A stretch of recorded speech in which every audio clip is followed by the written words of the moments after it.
On this episode of TQA Weekly, I talk about DDoSers, their software, the techniques, and why anybody can do it.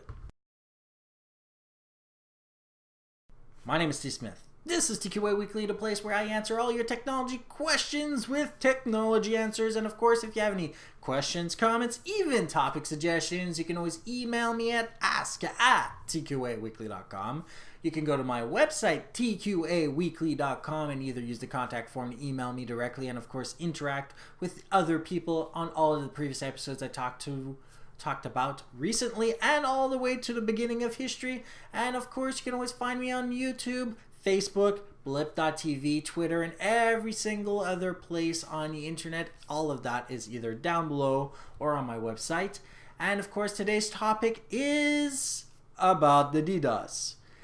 It's actually a very funny topic for me because it is a very, very old technique that can be achieved by accident using your web browser by having an overconvergence of users trying to connect to a specific server on the internet, oversaturating the routers and the server processors themselves, making it harder, longer, and slower for any request to get back to you, and in some cases even take out the server by literally just making it crash.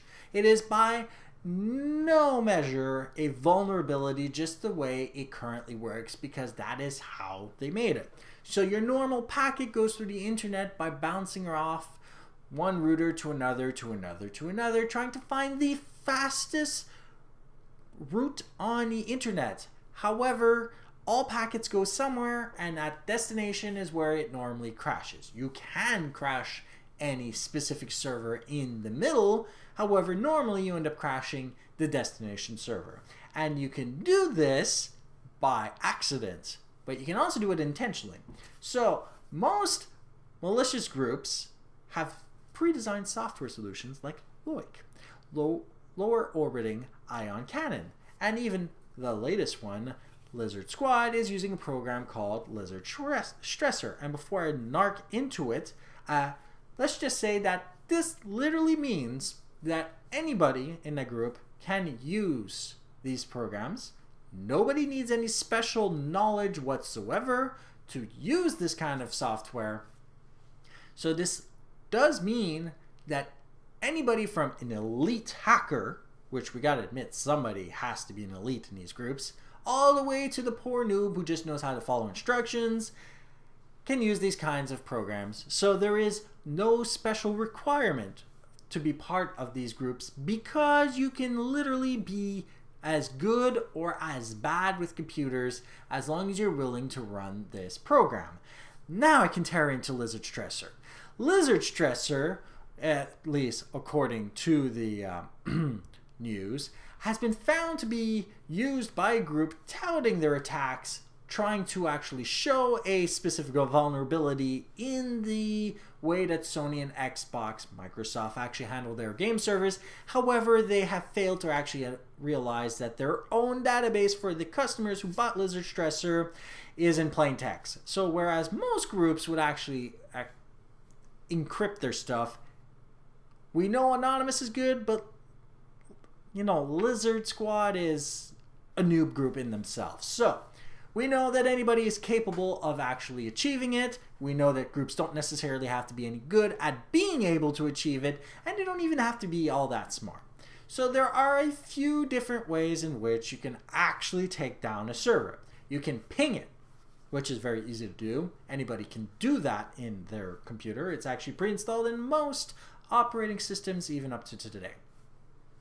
You can use something known as a SYN flood, which is using a half-forged packet, changing your IP address for a fake address and sending it over to the actual server. That will actually cause the server to send the reply to the wrong destination. And because it's not going to get a reply because the destination didn't even send the packet, it will keep a half-open connection open, and the more half-open connections are open, the less likely you're actually going to be able to process a valid request. And of course, we have other things like teardrop packets. We even have NTP server attacks where you actually do the same thing as a SYN flood, except that you use a NTP server to actually attack because of the amount of data that's going to be sent over to your target request server that you are trying to crash. But keep in mind, you can always do it by accident. So there is no special skills required because a lot of the software actually handles this for the majority of the users in themselves. Now, some of the more interesting details about DDoSing is the fact that there is 28 active attacks going on at any given time on average.